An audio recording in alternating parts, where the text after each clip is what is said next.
A new era begins in South Africa. President Cyril Ramaphosa delivers his opening of Parliament address as South Africans witness a historic coalition take power. Will it serve the people, or will deep ideological divides derail a new era in post-apartheid politics? I'm Andrea Sankey, and today's newsmaker is South Africa.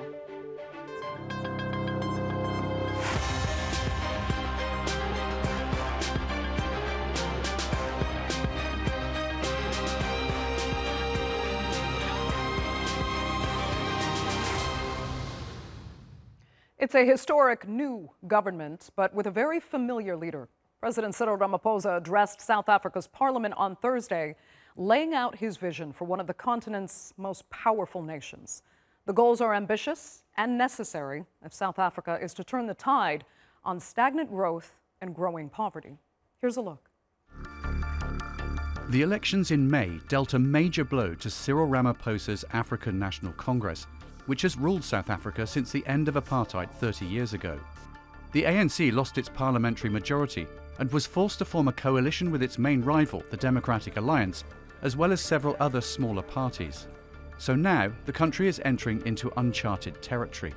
But Ramaphosa is confident that the unity government will deliver for South Africans. The Government of National Unity has resolved to dedicate the next 5 years to actions that will advance three strategic priorities. Firstly, to drive inclusive growth and job creation. Secondly, to reduce poverty and tackle the high cost of living. And thirdly, to build a capable, ethical, and developmental state. And these are really pressing issues. South Africa's unemployment rate is one of the worst in the world at 32%. It's also one of the most unequal countries on the planet. Poor governance and deeply embedded corruption disrupts even the most basic services. While some South Africans are hopeful that the new government will bring change, others are skeptical.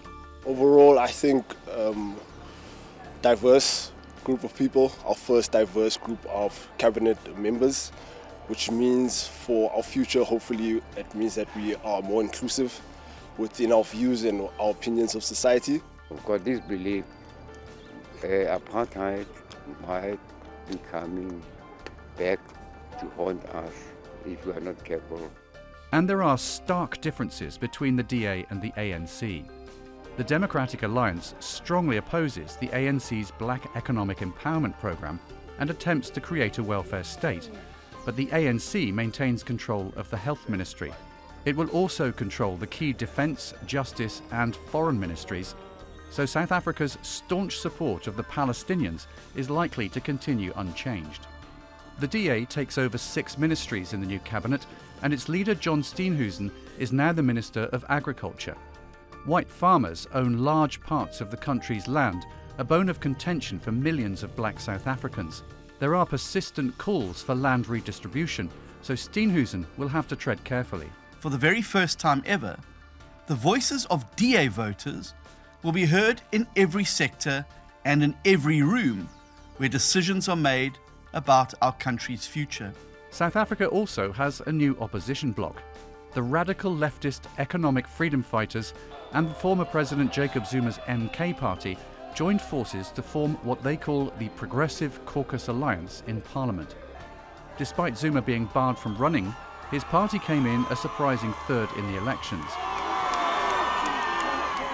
Now, they believe the marriage of the DA and the ANC will not last long. We note that the 2024 national and provincial elections outcome resulted in the formation of a reactionary coalition government that seeks to preserve the current power of white monopoly capital in the economy, give advantage to white privilege, and undo the gains of the liberation movement. It's South Africa's most ideologically diverse government to date, but its effectiveness and whether it can bring social and economic improvement will be tested in the coming months and years.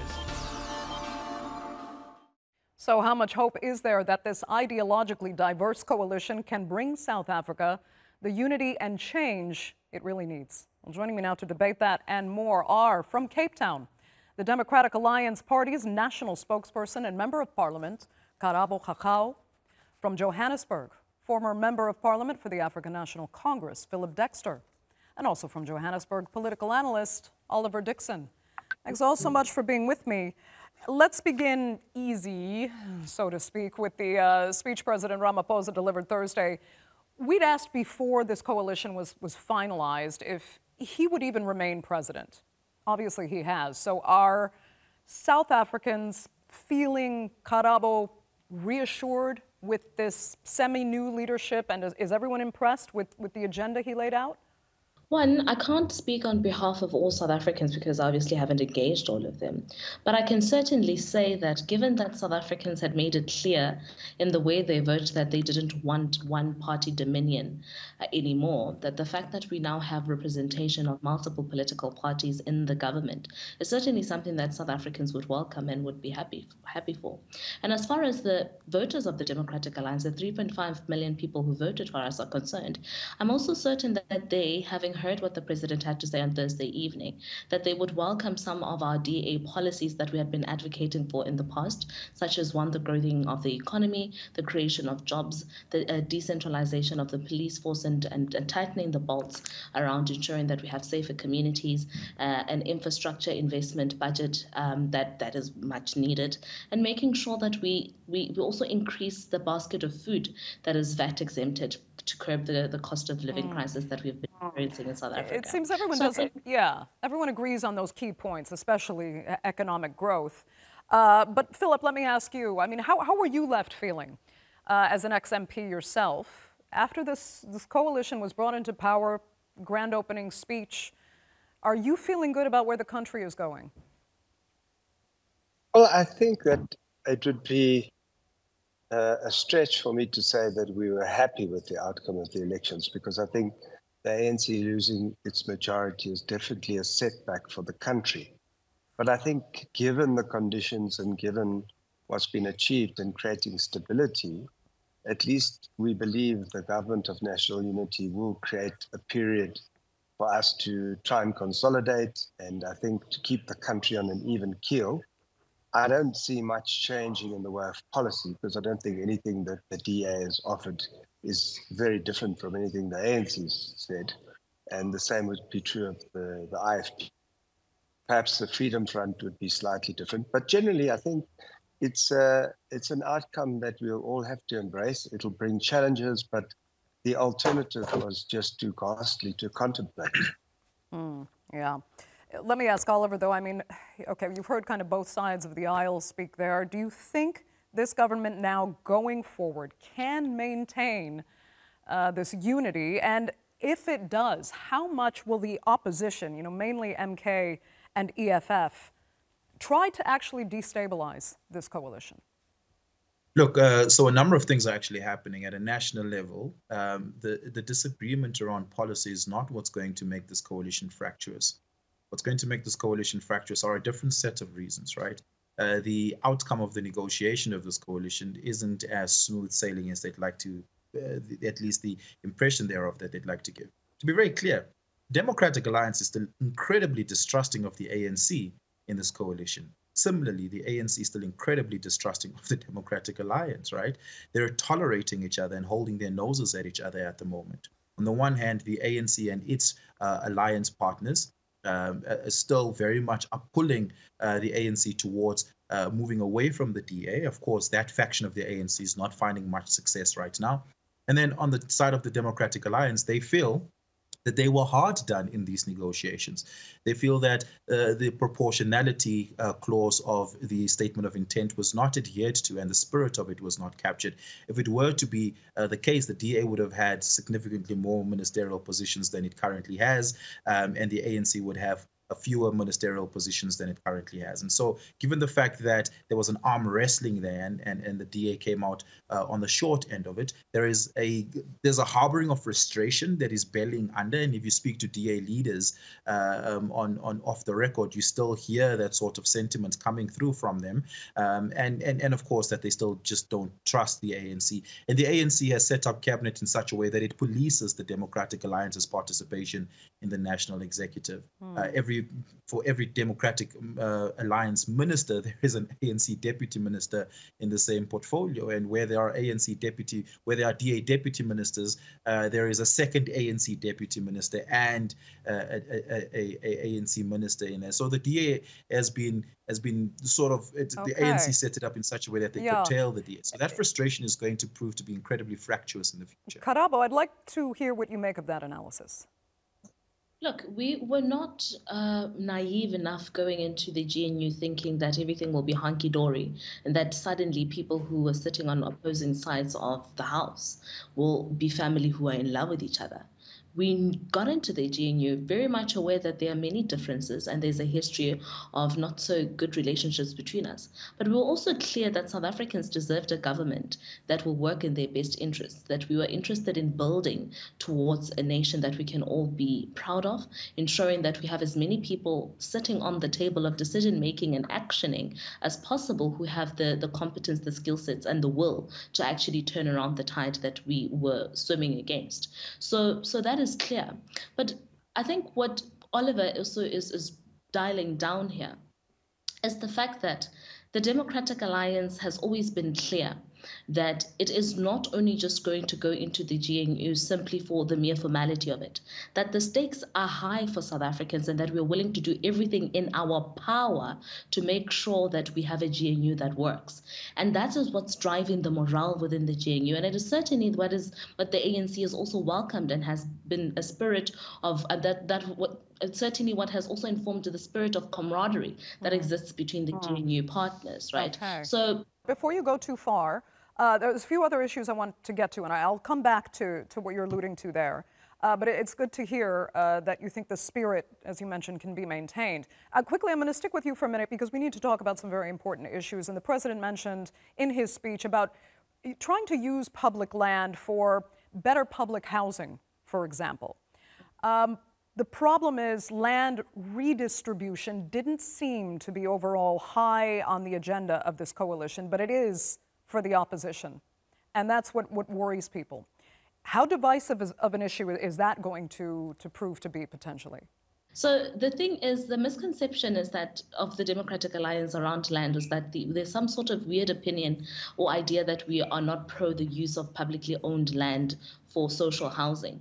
We are certainly pro it, and that's why we are in full support of the president's call to use land that is currently not used to ensure that people have proper housing. We do have a housing problem in not only Johannesburg and the townships there, but even in the Western Cape, where we govern in the city of Cape Town. We've always made it clear that we want to expand the areas that are existing to give people decent housing, because with decent housing, there is integrity there. So we are in full support of that. There is absolutely no division there as far as in our GNU, that conversation is concerned. The only problem we have, however, as far as land is concerned, is the expropriation of without compensation element that has come from the opposition benches of the MK and the EFF, because we do believe fundamentally that the current provisions of Section 25 of the Constitution give the state sufficient power to not only reform, but to deal with redress and to deal with restitution and redistribution of land accordingly. So if the state uses its muscle correctly to effect that section of the Constitution, there will be absolutely no need to go outside of it. Okay. Phillip, are you on the same page there? And does the entire issue tie into the fact that the leader of the DA is now the Minister of Agriculture as well? Because some in the opposition will complain he's too close to white farmers and that this all feeds into the issue of land in South Africa. How do you see it? No, I think that's completely incorrect, because the land issue and agriculture are two separate things.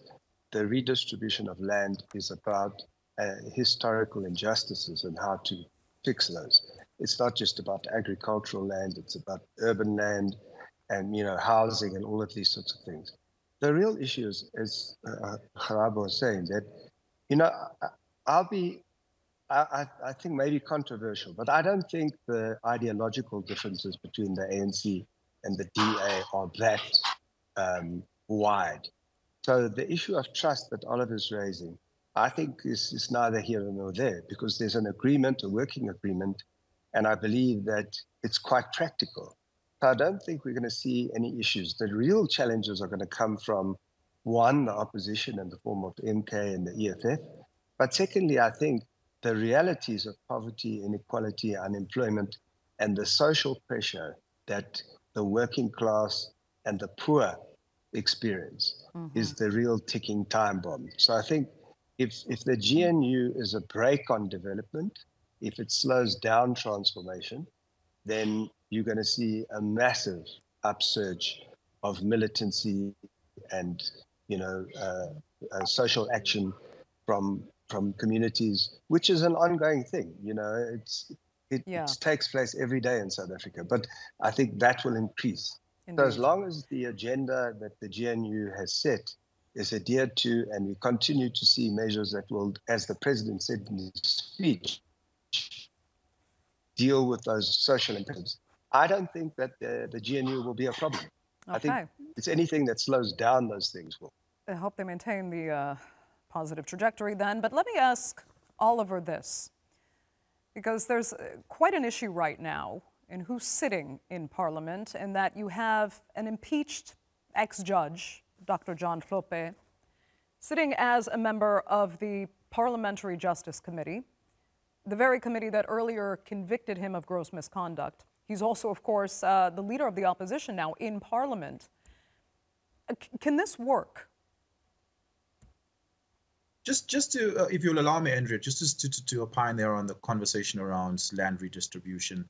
The Minister of Land Reform and Rural Development is from the Pan-Africanist Congress Party, which for historical purposes is a incredibly militant black, pro-black, pro-Pan-Africanism political party. The minister there is Mzwandile Nyonso. I had a conversation with him a couple of days ago around whether or not land redistribution and particularly land expropriation without compensation is something that he hopes to effect. And his answer was yes.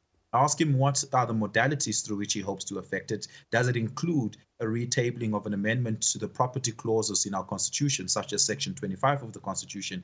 And he said, in agreement with Karabo then, which I think they're both right, you don't need to amend and change Section 25 of the Constitution to expropriate land or to effect redistribution. Mzwandile Nyonso, the Minister of Land Reform, went further to say that he believes the Constitution empowers them, and a lot of legal scholars agree with this, to expropriate land without compensation, without having to have the effect of the Section 25 amendment to the Constitution. And he plans on going ahead with land reform through the form of expropriation without compensation. It is entirely his intention, he stated to me, and he stated that publicly, by the way.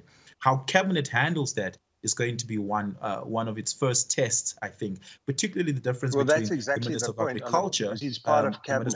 Just a second then. Very likely he can't do that on his own. He would need cabinet support to be able to pass it. And the first disagreement is going to be between himself and the Minister of Agriculture, because to Mzwandile Nyonso's thinking, land redistribution and land expropriation includes the expropriation of agrarian land, which, by the way, is still predominantly skewed in the control and ownership of white South Africans. It's a historical fact about the country. The difference is coming when we talk about urban land, right? And urban land is mostly unused, poorly managed state-owned land. The government had completely failed us as far as urban land is concerned. That won't be contentious, but agrarian land certainly will become contentious. But to the question of the opposition, and I think the opposition will try and push certain factions within the ANC and even in the GNU people who agree with land expropriation without compensation. The United Democratic Movement, the Good Party, these are both, by the way, members of the GNU, of the coalition partners, who believe in land expropriation without compensation. The EFF and the MK party on the outside will try to push those parties. Of course, there's going to be a lot of lobbying that takes place, and that's going to be the real test of the coalition. Will it happen at first instance, early into it? Perhaps not. It may come much later, but it certainly will come at some point. To your question, Andrea, about Dr. Hlophe and being the leader of the opposition. I think it's a zero-sum game, and I don't think that there's anything to be gained by any political parties to further challenge it. I think our parliamentarians are mature enough to accept that those who are in parliament are there because it's the will of the people. And when Parliament's Rules Committee sat down 2 days ago to decide to formally acknowledge the MK party as the official opposition in Parliament, there was no discussion about Dr. John Hlophe being a convicted or at least being an impeached judge. I think that story is going to die out as Parliament gets on with its business. Okay. Karabo, if you wanted to comment, it was a long analysis there on several angles, but if you wanted to comment, do go ahead. If not, I'd like to move on to a final question for all of our panelists. Give me two bites. The first one on the latter being Judge Hlophe, well, disgraced Judge Hlophe, if I may. The problem here that Parliament will have to deal with certainly, and that's something that the DA has been clear about, is we must actually be able to look back into these things. Just because South Africans voted for you to go represent them in Parliament, it doesn't mean that now Parliament ceases to have the responsibility to cushion South Africans against dangers of having people who are serving in committees or in areas that they have shown previous misconduct in. Certainly, I do not think South Africans are interested in having somebody who has disgraced the whole judicial arm of state serving their best interests in a judicial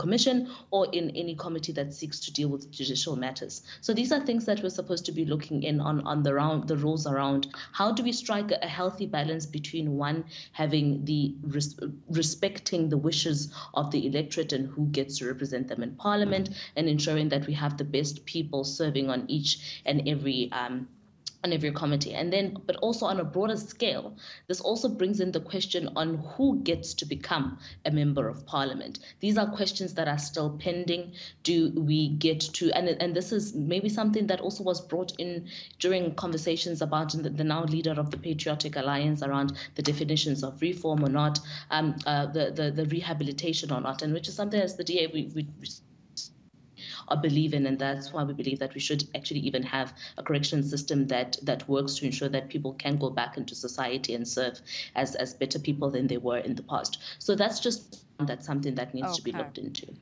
Let me move on then to a final question with Phillip, and I want to see that the glass is half full.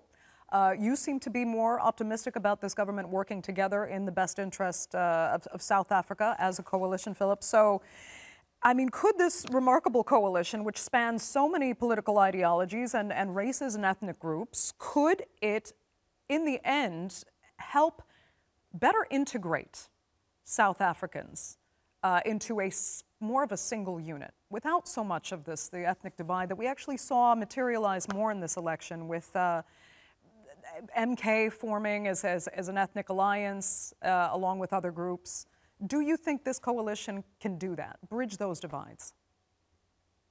Well, look, I think that interpretation is quite cynical, because I don't think South Africa has ever really been a place since 1990 where ethnic tensions, or for want of a better word, I don't agree with the term ethnic, but I think that the issue of racism is something that we have not dealt with as a country. And quite clearly, the issue of what people call tribalism has reared its head. The reasons for those are obviously the social conditions that people live under. When people are poor, it's easy to mobilize them around issues like race and ethnic identity or tribalism. But the history of our country has shown that, first of all, the ANC itself has always been a non-racial organization and has had people of all walks of life from all different groups in it. Our first government was a government of national unity. Our parliament has always had representation across all racial groupings and everything else. So for me, that's not the challenge. As I said earlier, the challenge is poverty, inequality, and unemployment. Those are the key things. The rest of those challenges, as you say, will always be there, but we'll work them out. Will the GNU help? That's up to the members of the Government of National Unity. It depends on their maturity, on their leadership, and on their willingness to act in the interest of South Africa and not their narrow party political interests. Right. What we saw in this president's speech gives some hope that we'll see that. Quickly, let me get some final words from Oliver, because you can use the word tribalism. Then we did hear that a lot in this election. But do you think it can override any of the unity issues involved? Because the poverty is oftentimes along those tribal or ethnic or racial lines, and that's what's agitating the divisions in South African society. Do you think this government can do better then? Yeah, Phillip is absolutely right. When the problem in South Africa is a problem of poverty, and subsequently and concomitant to that, a problem of inequality. Inequality is along racial lines in South Africa, almost never along ethnic lines. And I don't think South African politics is particularly ethnic. The MK certainly is not an ethnic party. If anything, it is the IFP that is a Zulu nationalist party that has historically proven that that's the support basically gets. The MK party is a bunch of disgruntled ANC voters moving over to the MK party. There was no real ethnic appeal. Fair enough. Right, and so when you look at what happened in July 2021, where opportunistically people had an opportunity to express their frustration at the poverty, it happens across ethnic lines, but certainly doesn't happen across class lines. And that will certainly continue unabated in South Africa unless the livelihoods of South Africans are turned around, which will take more than one administration to do so. Okay, Oliver, that will have to be the final word. I'd like to thank all three of my panelists so much for being with us on this edition of The Newsmakers. Our viewers, of course, for joining us as well. Remember, you can follow us on X, and do be sure to subscribe to our YouTube channel. I'm Andrea Sankey. We'll see you next time.